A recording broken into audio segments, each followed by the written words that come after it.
네, 취업을 부탁해 2부 순서 이어가도록 하겠습니다. 네, 이번 시간 저희와 함께 하실 분들 먼저 소개하겠습니다. 취향 저격수 양상국형, 취업 컨설턴트 홍기찬 쌤, 빅데이터 전문가 전민기 쌤, 캠퍼스 특파원 김혜수 학생 나오셨습니다. 어서 오세요. 네, 반갑습니다. 우리 혜수 학생은 제가 있을 땐 처음인가요? 네. 아, 그렇군요. 반갑습니다. 오늘 깜짝 놀라실 거예요. 왜요? 엄청난 엄청- 학생이에요. 네. 퀴즈의 달인? 퀴즈도 달인이고 네. 말도 정말 잘하고. 아, 그렇군요. 네. 오늘 기대해 보도록 하겠습니다. 이렇게 조용히 계시다가 본인 말씀하실 부분에서는 엄청 말씀 많이 하시는군요. 네. 잘해요. 기대하도록 하겠습니다. 좋습니다. 그럼 취업 부탁해 시작해야겠는데요. 먼저 취준생이 알아야 할 시상식 퀴즈부터 풀어봐야겠죠? 우리 신영 씨가 방법을 알려주시죠. 네, 그날의 문제 출제자가 선정이 되면 퀴즈를 내주시고 나머지 분들은 맞춰주시면 되겠습니다. 단 캠퍼스 특파원에게 우선권이 있다는 것만 알아주시면 좋을 것 같습니다. 그럼 오늘의 문제 출제자 누군가요? 누굴까요? 전가요? 네. 아싸! 저는 안 오는 것 같아요, 이제. 그러니까 네. 절대 안 가네요. 끝난 것 같습니다.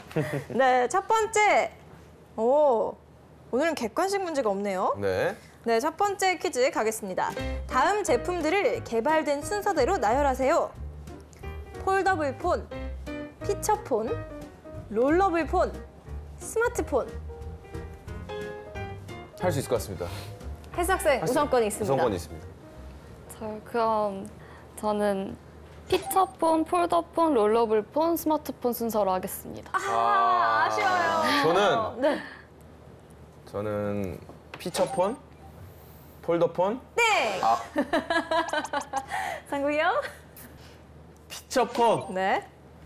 스마트폰, 네. 폴더로폰, 롤러 몰라. 몰라. 폴더블 폰, 롤러블 폰 정답입니다. 와, 또! 상국이 형.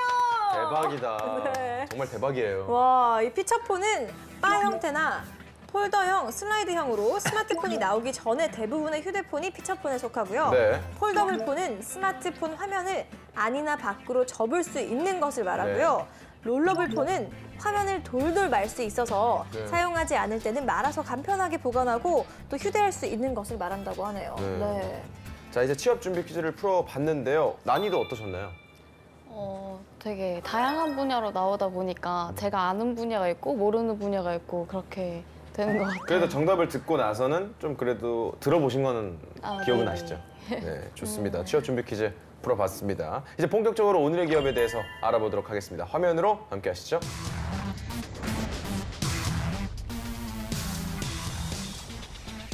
오늘의 기업은 인천국제공항공사입니다. 인천국제공항의 건설 및 운영과 관리를 맡고 있는 공기업으로 1999년 인천국제공항공사법 제정 후 공사를 설립, 2001년 인천국제공항 제1여객터미널을 개항하면서 본격적인 공항 영업을 시작했습니다. 이후 국제여객 세계 7위, 국제화물 세계 2위의 세계적인 공항으로 발전한 인천국제공항은 고객의 안전과 편의를 최고의 가치로 생각하며 5만여 명의 직원들이 최선을 다해 12년 연속 세계 최고의 서비스 공항으로 선정됐고요. 2018년엔 제2 여객터미널을 개항하면서 동북아 허브공항으로도 한 걸음 더 다가갈 수 있게 됐습니다. 네, 인천국제공항 명실공히 한국의 관문이죠. 네. 우리 혜수 학생도 인천공항을 좀 가셨나요? 저는 딱 한 번 가봤는데요. 네. 그때 되게 공항이 되게 크고 웅장해서 정말 제가 여행을 가는구나 이런 설렘을 되게 느꼈던 것 같아요. 네, 우리 꾸경님도 인천국제공항 굉장히 자주 가시죠? 그렇죠. 뭐 거의 집같이 드나들고 있는데. 아니 근데 저는 뭐 인천국제공항을 떠나서 우리 네. 공항에서 일하시는 분들이 우리가 항상 외국을 나가봐도 그렇잖아요. 그 뭐라 해야 되지? 이거 찍어주시는 분들? 출입국 네. 그 출입국 사무소, 심사 쪽에 계신 분들이 너무 항상 인상을 쓰고 있어. 그래서 우리나라 그 공항공사라도 조금 이렇게 어차피 도장을 찍는데 불합격은 불합격이라 하면 되는데 너무 인상을 우리나라만이라도 좀 웃으면서 해주면 좋겠다라는 생각이 들었습니다, 많이. 예. 아, 네. 그렇군요. 그럼 이 시간 인천국제공항 공사에 대해서 자세히 알아보도록 하겠습니다. 먼저 빅데이터부터 살펴봐야겠죠, 전쌤? 네, 지난 1년 동안 인천국제공항공사에 관한 언급량은 16,300여 건 정도 됩니다. 네. 연관어를 보면은 무료, 하늘, 즉석 이벤트, 스카이 콘서트, 스카이 페스티벌. 거기서 뭐 콘서트나 페스티벌 많이 하나 봐요. 그런가 봐요. 여기에 대한 언급량 상당히 많더라고요.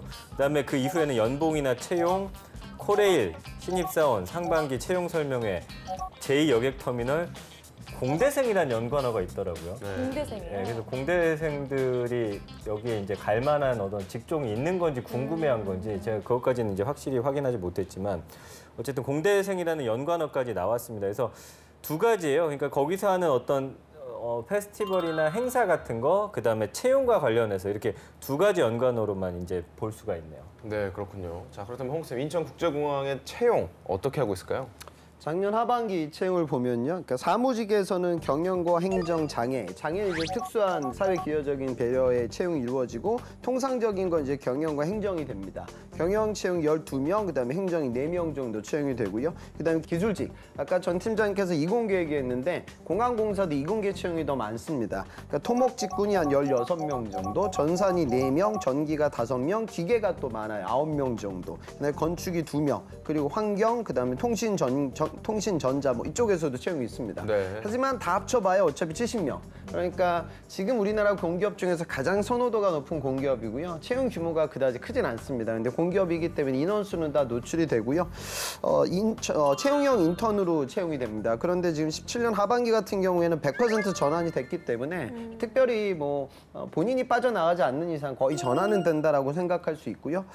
그리고 이제 가산점을 주는 그런 자격증이나 채용 절차들이 좀 복잡해요. 그래서 실제로 보면 3% 가산점을 주는 부분이 있어서 한국어 능력 시험, 그다음에 컴퓨터 활용 능력 시험의 가산점, 그다음에 이제 건축 설비 기사, 그다음에 산업 안전 기사, 가스 기사 등등 내가 지원하는 직군별로 가산점을 주는 우대 전공들이 다 다릅니다. 그래서 인국공학 정도를 생각하는 구직자들이라고 하면 이런 부분들을 좀 고려해가지고 차근차근 구직 활동을 진행하게 되죠. 그리고 이제 또 어학 관련된 부분에 있어서도 이제 가산점이 부여되는데 사실 우리가 공항이라고 하면은 어학이 정말 중요하다라고 생각하지만 그 비중이 그다지 높진 않은 것 같아요. 그러니까 실제로 1% 가산점을 주는 게 토익 스피킹으로 치면 7급 정도, 2% 정도가 토익 한 8급 정도고요.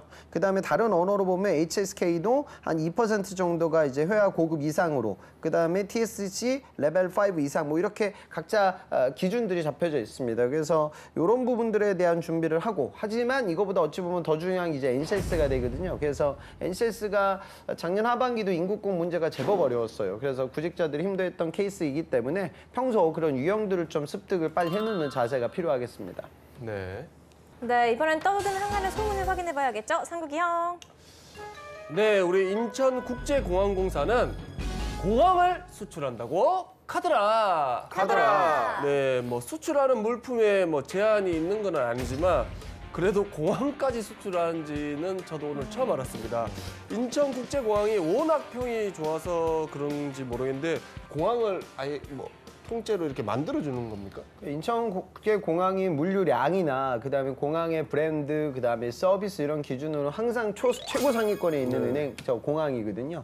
그러다 보니까 이런 것들을 이제 신흥국가들이, 개도국가들이 벤치마킹 하려고 하는 거죠. 그래서 지금 최근에 인천공항공사가 인니에 있는, 그러니까 인도네시아에 있는 자카르타 시내에서 실제적으로 이제 인도네시아의 공항 운영을 하는 공기업이 있는데 그 AP1이라는 회사와 약 5억 7천만 정도의 교육 컨설팅 계약을 체결했어요. 그러니까 이건 뭐냐면 인도네시아에서 공항을 운영하는 공기업이 기술적인 노하우가 없으니까 우리나라에 있는 인천 인국공으로부터 이런 계약을 체결해서 벤치마킹을 하는 거죠. 그러니까 어찌 보면 좋은 우리나라의 공항 운영 서비스와 노하우가 이제 해외에 수출되는, 물론 금액이 그다지 크진 않지만 이런 시작점이 잡히는 거죠. 그래서 우리나라 공항의 경쟁력이 이만큼이나 올라갔다라고 우리가 자부할 수 있는 그런 부분이 되겠습니다. 네.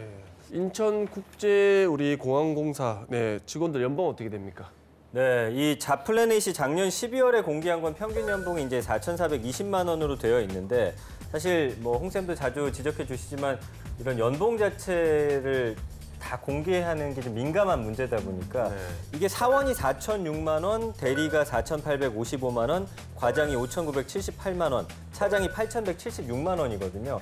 근데 이제 네이버에서 검색해봤더니 평균 연봉이 7천만 원 이상 1억 미만이라고 되어 있더라고요. 그러니까 이것도 범위를 좀 굉장히 넓혀놨잖아요. 네. 그래서 아마 제가 볼 때는 이게 11월 자료이기 때문에 7천만 원 이상 1억 미만이 아마 맞는 자료가 아닌가 싶습니다. 그래서 이 연봉 같은 경우는 뭐 여러 가지 사이트를 통해서 좀 다방면으로 검색을 해보셔야 아마 가장 비슷한 값을 얻어낼 수 있을 것 같습니다. 아, 좋은 정보 감사합니다. 자, 그렇다면 네. 홍쌤, 인천국제공항공사에 입사하려면 또 어떤 스펙이 필요할까요? 저 선호도가 굉장히 높은 이 인국공이 여태까지 한 명밖에 못 보냈거든요. 그래서 실제로 이 학생 보면은 학교는 중경외시고요. 그 다음에 전공은 이제 정치외교 쪽이에요. 그러니까 애초에 이제 민간 기업보다는 공기업을 생각할 수밖에 없었던 상황이기에 그거에 맞춰서 준비를 좀 했습니다. 학점은 뭐 3점 후반대, 그 다음에 토익은 한 800 한 중반대. 스피킹은 IH 정도니까 물론 낮은 수준은 아니지만 그래도 우리나라 최고의 공기업에 올라갈 수 있는 그 정도 스펙은 사실 아니거든요. 더군다나 이 친구는 인턴도 없고요. 교환학생 한 번 정도 했었고 공모전도 2번 나갔는데 수상에는 실패했고요. 그다음에 아르바이트도 뭐 영어 강사 알바 한 번 정도밖에 없어요. 그러니까 사실 어찌 보면은 그런 직무 관련된 경험이 많은 상황이 아니죠. 그런데 이 친구는 나름대로 이제 정책학과니까 정치 외교 쪽이기 때문에 민간 기업 취업이 힘들기 때문에 이 공기업에 대해서 오랫동안 생각을 하고 있었어요. 그래서 커말 자격증 1급으로 취득을 하고 그다음에 1급은 또 문과 학생들이 따기 그렇게 쉬운 자격증은 아니거든요.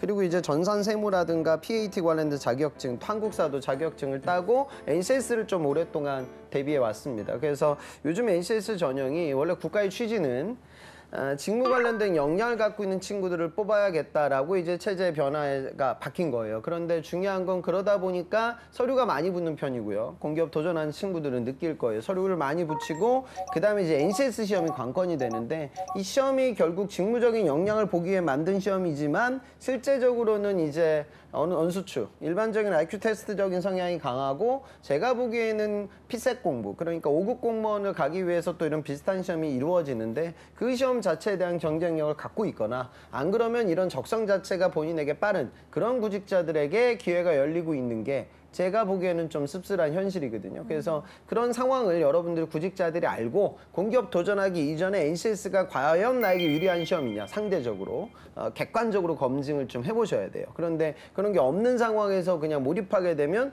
이게 또 민간 기업 적성은 쉽기 때문에 공부하면 좀 올라가는데 인국공은 이번 시험도 아시겠지만 실제 출간되는 문제집과는 전혀 다른 유형으로 출제가 많이 됐거든요. 그래서 대비가 좀 어려워요. 그래서 본인의 성향을 보고 공기업 도전 유무를 결정하셨으면 좋겠습니다.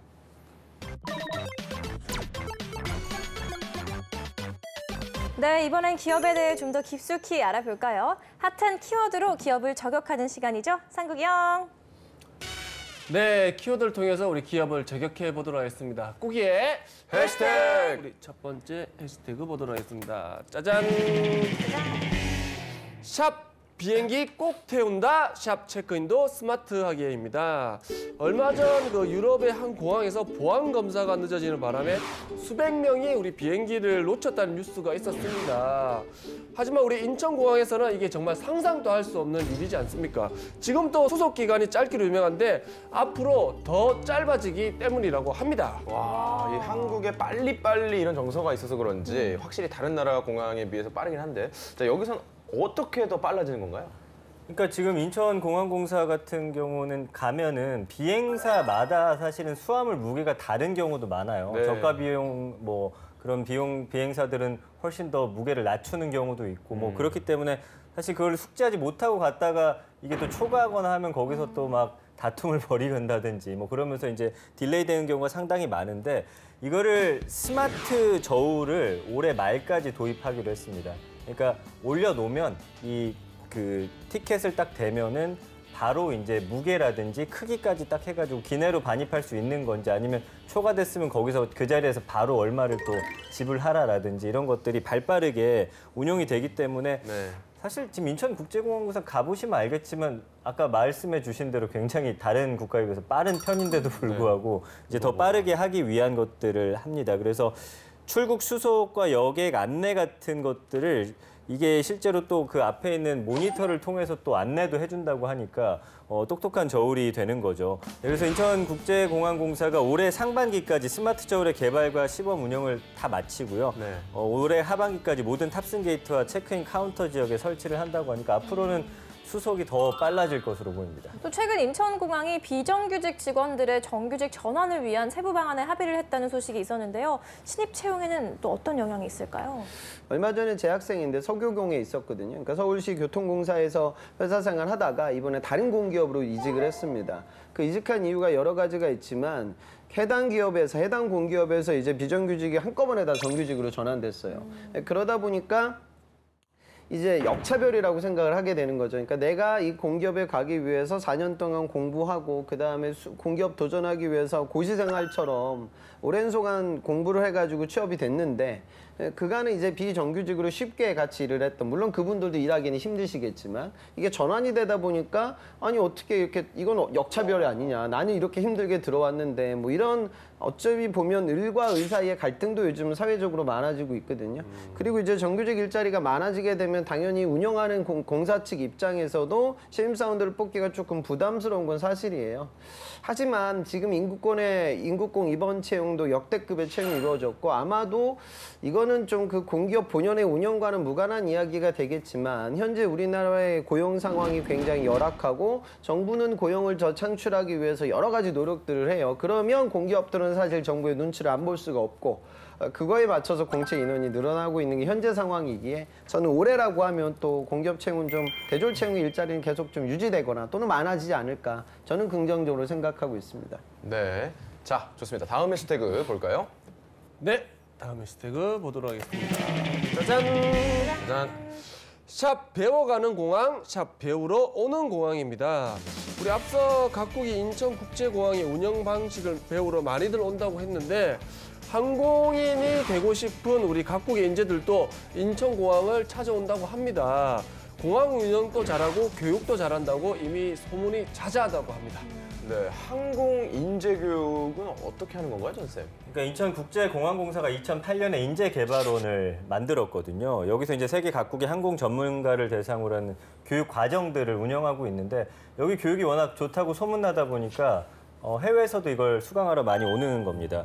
그래서 이 인천국제공항공사 인재개발원 교육 프로그램 같은 경우 보면은 교육생들이 실제 직무 상황에서 마주하는 문제들을 해결하는 데 굉장히 도움을 주는 그런 업무 역량과 밀접한 실무 중심의 그런 교육들을 하고 있고요. 공항 현장을 점검한다든지 사례를 연구하고 이런 실용적인 내용으로 구성이 되어 있다고 합니다. 이러다 보니까 국제민간항공기구하고 국제공항협의회가 인증한 교육기관 중에서 그 교육과정 최다 교육생 배출상을 또 받기도 했어요. 워낙 많은 사람들이 오다 보니까 그런 거고요. 현재 보니까 132개국에서 6,084명을 대상으로 해서 항공 전문 교육을 시행했고요. 이런 입소문이 나다 보니까 더 많은 사람들이 이 교육 과정을 들으러 온다고 합니다. 그래서 이 공항 서비스와 운영뿐만 아니라 교육 분야에서도 아주 글로벌적으로 경쟁력을 갖췄다라는 게 업계의 평가입니다. 네. 자, 인천국제공항이 아직 100% 완성된 게 아니죠. 지난해 제2터미널을 개항한 데 이어서 이제 4단계 건설 사업이 시작된다고 하는데 앞으로 더 큰 성장을 기대할 수 있을까요? 계속 그 상태만 그대로 유지되는 것이 아니라 인프라를 계속 넓히기 위해서 투자를 많이 하고 있어요. 최근에 제2터미널 확장, 그 4단계 사업의 일환으로 제4활주로 착공식을 개최했는데 이 활주로가 하나 더 생기는 거죠.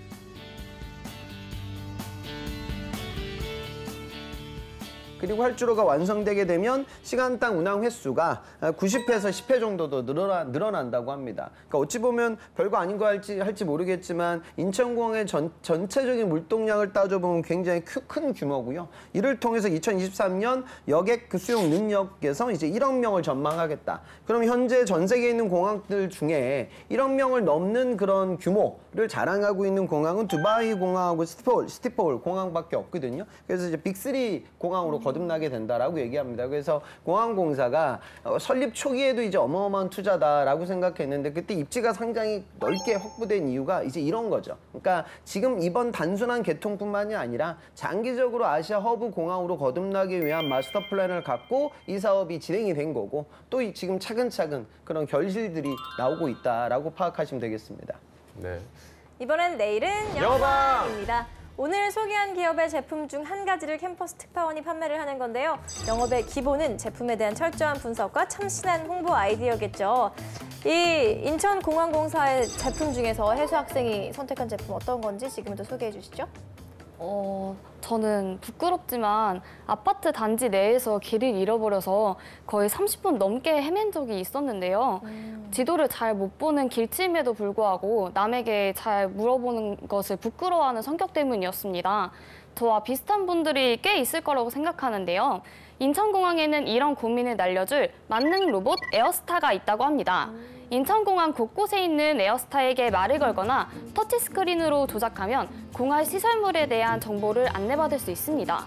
먼저 출국 시에는 항공편을 입력하면 체크인 카운터의 위치를 알려주고 필요한 경우 먼저 앞장서서 도착지까지 안내해주는 서비스를 제공하고 있습니다. 뿐만 아니라 출국장의 혼잡도도 파악할 수 있습니다.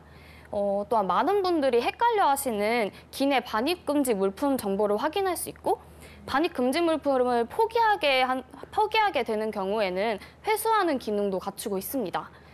또 그 다음으로 면세 지역에서는 면세점의 위치를 안내해주고 탑승권 바코드를 인식하면 실시간 탑승 정보와 또 탑승 게이트 위치를 알려줘서 시간 내에 잘 맞춰 쇼핑을 마칠 수 있도록 도와줍니다.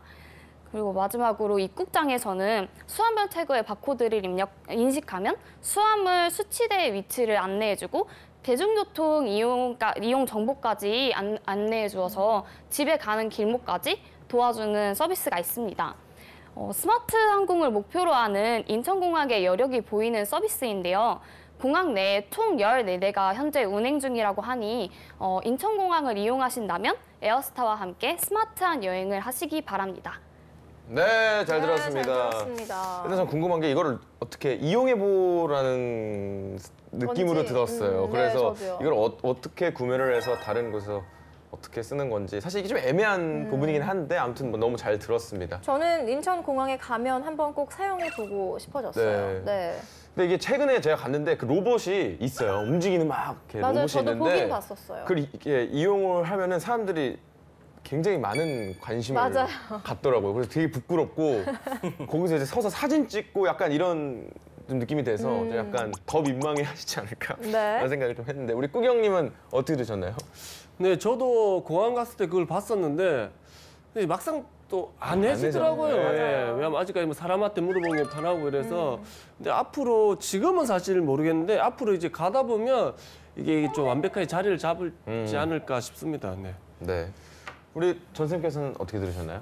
늘 해수 학생의 그 발표는 도입이 좋은 것 같아요. 네. 본인의 사례를 통해서 시작을 하니까 굉장히 귀를 사로잡는 면이 있는데 네. 다만 이제 본인의 이야기에서 정보로 넘어갈 때 그 자연스러운 말투에서 발표 말투로 살짝 바뀌어요. 좀 딱딱해지는 경향이 있습니다. 그런 좀 편차를 줄이면 좋을 것 같고요. 그 내용이 늘 보면 좀 투머치인 것 같아요. 그래서 상세한 설명보다는 어떤 기능들을 갖고 있는지 사람들이 궁금해하는 그 기능 위주로만 톡톡 짚어주면 좋을 것 같다라는 생각을 해봤고 10몇 대가 있다고 했지만 막상 사용하려면 이거 어디서 만날 수 있는지 또 어떻게 활용할 수 있는지 그 부분에 대한 정보도 조금 더 짚어줬으면 어땠을까 하는 아쉬움이 좀 있었습니다. 네, 좋습니다. 그렇다면 이제 마지막으로 홍 선생님께서는 어떻게 들으셨나요? 그 해수학생의 도입부는 내가 이제 사람들한테 그렇게 먼저 말을 내걷는 게 좀 어렵다. 그러니까 요즘은 청년들이 다 그래요. 제가 일한 지가 12년도부터 일을 했는데 제 느낌상 확실히 학생들의 스펙은 계속 올라가요, 해마다. 그런데 이제 발표력은 뭐 큰 차이는 없고 오히려 퇴보하지 않나 이런 생각까지 들 만큼 요즘 학생들이 공부하는 데는 많이 투자를 하지만 스마트폰 그다음에 소통의 부재 속에 살다 보니까 지금 회사에 전화해가지고 뭐 물어보는 거 하나를 못 하더라고요, 제 학생들. 나이가 30이 다 돼가지고. 그래서 그런 것들은 좀 여러분들이 뭐 이것과 별도로 좀 번외로 좀 깨셨으면 하는 바람이고요. 아무튼 해수 학생이 본인의 경험담을 거기에 담았던 건 아주 좋은 것 같고요. 그다음에 그 활용도 측면에서는 저는 조금 다르게 생각해 보면 어떨까 싶어요.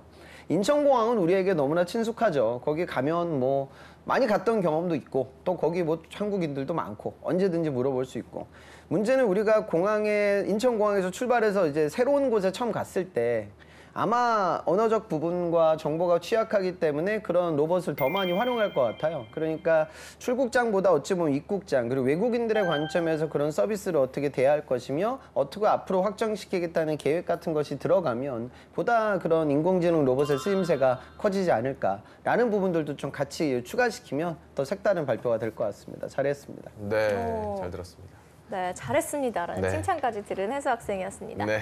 네, 그럼 이번엔 실전 면접 기출 문제를 풀어보겠습니다. 상국이 형. 네, 우리 인천국제공항공사의 실전 문제 풀어보도록 하겠습니다.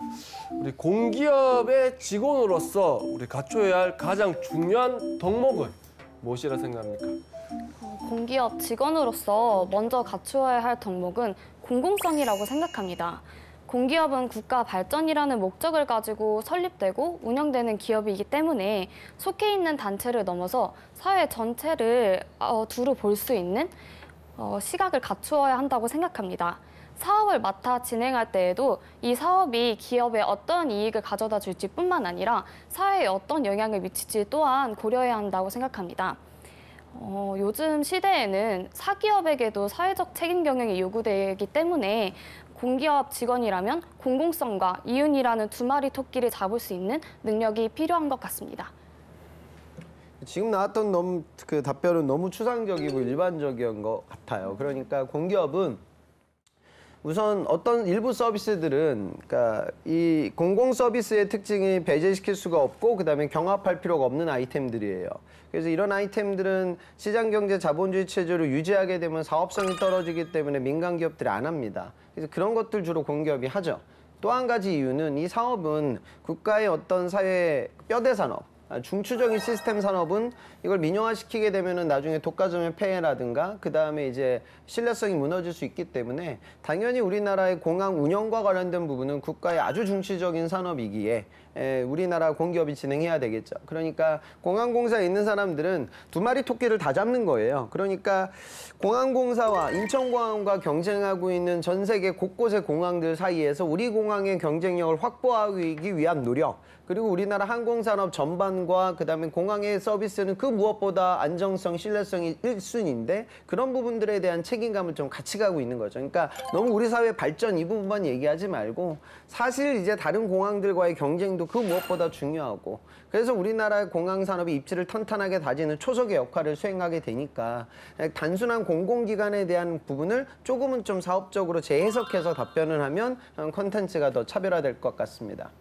네, 이렇게 실전 면접까지 마무리하면서 지금까지 인천국제공항공사에 대해 알아봤는데요. 해석생 어떤 매력을 느꼈나요? 역시 인국공의 문은 높구나라고 생각했는데요. 능력을 더 키워서 기회가 된다면 도전해보고 싶다고 생각했습니다. 네, 좋습니다. 홍쌤의 꿀팁도 빠질 수 없겠죠? 좀 아주 미래지향적인 투자가 아니었나 싶어요. 과거 이 인천공항 사업 진행한다고 했을 때도 반대하는 사람들 많았습니다. 이거 왜 인천에 안개 많이 생긴다, 거기 환경 큰일 난다 해가지고 왜 또 멀리 그렇게 짓느냐. 그런데 시간이 한참 지나고 나서 정말 성공적인 투자했다는 걸 우리 모두가 느끼고 있고 또 지금도 그런 투자가 지속적으로 이루어지고 또 그를 통해 또 일자리가 창출되잖아요. 그러니까 항상 공기업도 그렇고 우리나라 기업들 또한 당장 1, 2년의 투자만 보지 않고 좀 장기적인 투자를 해요. 구직자들도 좀 10년 후의 모습을 보고 의사결정을 하는 그런 마음가짐도 필요할 것 같아요. 그러니까 당장 취업이 힘들긴 하지만 내가 이 산업에서 10년 후의 모습이 과연 10년 후에 내 친구들에게 얘기해서 자랑스러워질 만한 산업인지 안 그러면 정말로 그 산업과 기업의 미래 비전이 있는 회사에서 자리에서 내가 일을 하게 될 건지 이런 장기적인 계획을 공항공사뿐만이 아니라 여러분들도 갖고 그거에 맞춰서 구직활동을 하면 또 지금은 좀 안 보이는 산업이 보일 때도 있고 또 거기서 기회가 올 때도 있어요. 그래서 식견을 거시적으로 보고 열심히 구직활동 하셨으면 좋겠습니다. 네, 좋은 말씀 진심으로 감사합니다. 이분은 인천국제공항공사에 대해서 알아봤습니다. 평소에 인천공항을 그냥 이렇게 터미널처럼 그냥 지나가는 걸로만 생각을 했는데 이렇게 알아보면서 좀 이것저것도 있고 좀 풍부해진 것 같은 느낌이 들어서 아주 재밌었습니다. 제발 부탁해 오늘은 여기까지고요. 저희는 다음 시간에 다시 찾아오도록 하겠습니다. 감사합니다.